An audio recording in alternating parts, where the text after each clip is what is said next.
بسم اللہ الرحمن الرحیم 11ویں پارے میں تقریباً 16 اہم مضامین بیان ہوئے ہیں۔ بالکل آغاز میں فرمایا کہ جن لوگوں نے ایمان اور اخلاص کے بجائے منافقت اور غداری کا رویہ اختیار کیا ہے تو وہ جاہ و عزت حاصل کرنے کے بجائے الٹی ذلت اور نامرادی پائیں گے، اور جس مشن کو یہ اپنی چال بازیوں سے ناکام دیکھنا چاہتے ہیں وہ ان کی کوششوں کے برعکس ان کے سامنے فروغ پائے گا۔ اور اے نبی صلی اللہ علیہ وسلم، آپ ان مخلص مسلمانوں کے مال سے صدقہ لے کر اسے پاک کریں اور ان کے حق میں دعائے مغفرت کریں۔ آپ کی دعا ان مخلص مسلمانوں کے لیے باعث تسکین ہوگی۔ اور ایک ناپاک سازش کے تحت کچھ لوگوں نے جو مسجد بنائی تاکہ دین کو نقصان پہنچائیں، خدا کی بندگی کے بجائے کفر کریں اور اہل ایمان میں پھوٹ ڈالیں، دین کے دشمنوں کے لیے یہ گھاٹ کی جگہ ہو۔ حالانکہ یہ منافق قسمیں کھا کھا کے کہتے ہیں کہ ہمارا ارادہ صحیح تھا، نیک ارادے سے ہم نے یہ تعمیر کی ہے، یہ بنائی ہے۔ اے نبی صلی اللہ علیہ وسلم، آپ اس عمارت کو ہرگز کھڑا نہ ہونے دیں اور اس عمارت کو نہ رہنے دیں۔ یہ جو مسجد کے نام سے مسجد زرار بنائی ہے، اس کو ڈھا دیں اور اس کو گرا دیں، اور وہ مسجد عبادت کے لائق ہے اور عبادت گاہ ہے حقیقی معنوں میں، جس کی بنیاد پہلے دن سے تقوی پر رکھی گئی ہے۔ بیان فرمایا کہ اللہ نے مومنوں سے ان کے جان و مال خرید لیے ہیں۔ ان اللہ اشتری من المؤمنین انفسہم و اموالہم، کس کے بدلے میں؟ جنت کے بدلے میں۔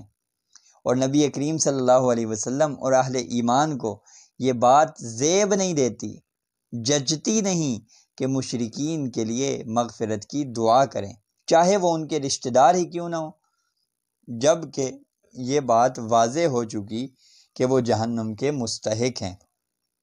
حضرت ابراہیم علیہ السلام کو بھی اس حقیقت کا علم ہو گیا کہ ان کا باپ خدا کا دشمن ہے، تو انہوں نے ایک سچے وفادار مومن کی طرح اپنے باپ سے بیزاری کا اعلان کر دیا۔ اور پھر آگے اللہ تعالیٰ نے ان 3 صحابہ کو معاف کرنے کا اعلان فرمایا جو غزوہ تبوک میں پیچھے رہ گئے تھے، اور ان کی توبہ کا ذکر فرمایا گیا۔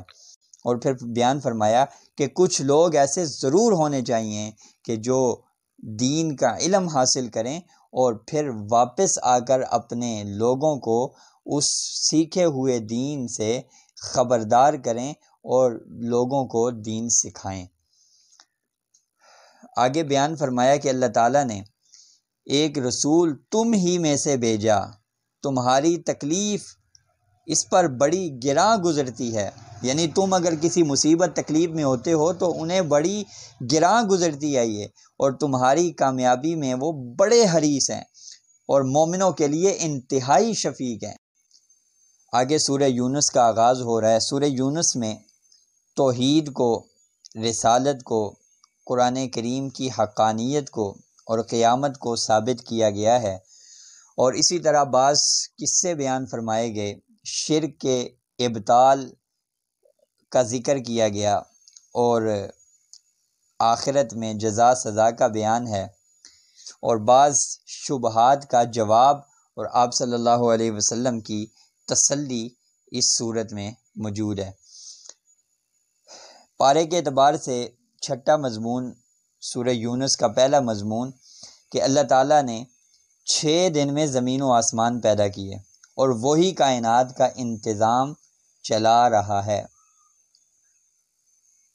اور آگے بیان فرمایا کہ کفر کا طریقہ اختیار کرنے والوں کے لیے، کفر کا رویہ اختیار کرنے والوں کے لیے کھولتا ہوا پانی اور دردناک سزا ہے۔ اہل جنت جنت میں اللہ کی پاکیزگی بیان کریں گے اور کہیں گے کہ ہر قسم کی تعریف کا مستحق صرف اور صرف اللہ تعالیٰ کی ذات ہے۔ پارے کے اعتبار سے 7واں مضمون کہ اللہ تعالیٰ لوگوں پر رحم و کرم فرمانے میں جتنی جلدی کرتا ہے ان کو سزا دینے میں اتنی جلدی نہیں کرتا۔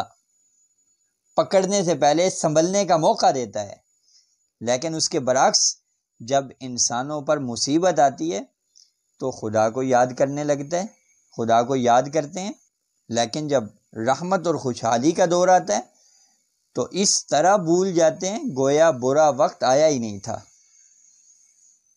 اور فرمایا کہ اگر اللہ تعالیٰ کی مشیت نہ ہوتی تو یہ قرآن میں کبھی تمہیں نہ سناتا، یہ قرآن کبھی بھی تمہیں پڑھ کر نہ سناتا۔ آخر عمر کا ایک حصہ میں تمہارے درمیان گزار چکا ہوں، کیا تم عقل سے کام نہیں لیتے؟ اللہ کو چھوڑ کر دوسروں کی عبادت کرتے؟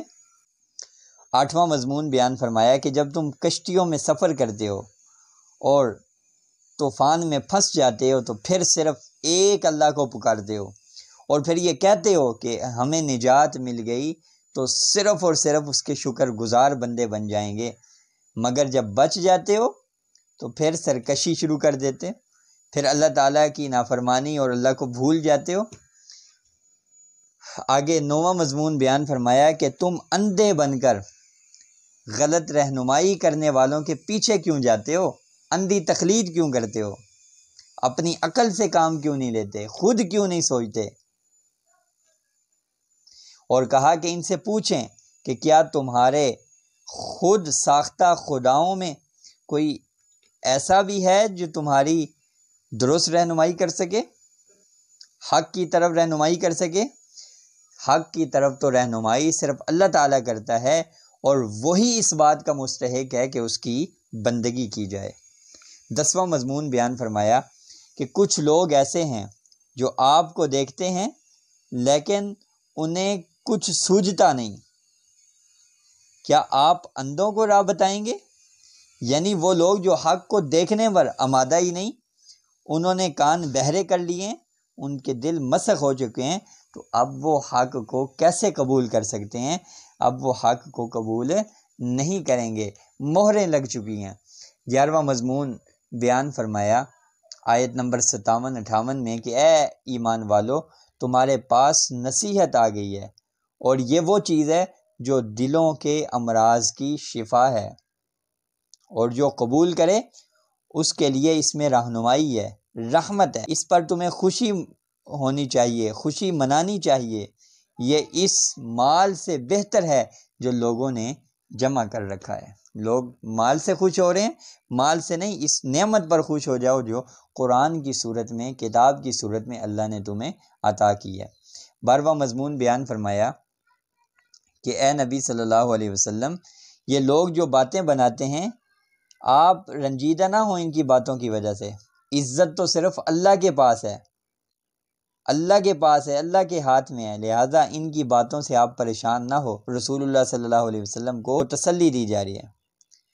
اور آگے حضرت نوح علیہ السلام کا واقعہ کہ انہوں نے اپنی قوم سے کہا کہ اے میری قوم، اگر تمہیں غفلت سے بیدار کرنا ناگوار اور ناقابل برداشت لگتا ہے تو تم میرے خلاف جو کچھ کرنا چاہتے ہو کر گزرو، میں اپنے کام سے باز نہیں آؤں گا، اللہ کی طرف بلاتا رہوں گا، توحید کی دعوت دیتا رہوں گا۔